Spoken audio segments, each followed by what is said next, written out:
One of the top things that people get terrified of or have roadblocks about when starting a game truck business, I would say even just starting from the beginning with the actual trailer, they may not know what size of trailer to get. My top recommendation with that is make sure it's not too short or too long or too narrow. So a good length to start out with is a 20-foot trailer, 8.5 feet wide, and at least a 6.5 foot ceiling.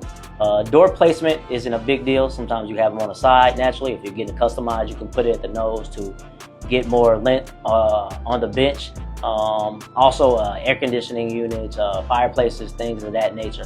People get a little worry about the build out process, but that's why we're here at G-Code Game Trucks to help with that. It is definitely a lot of things to think about, a lot of things that we've learned over the years, but we're here to relieve the stress.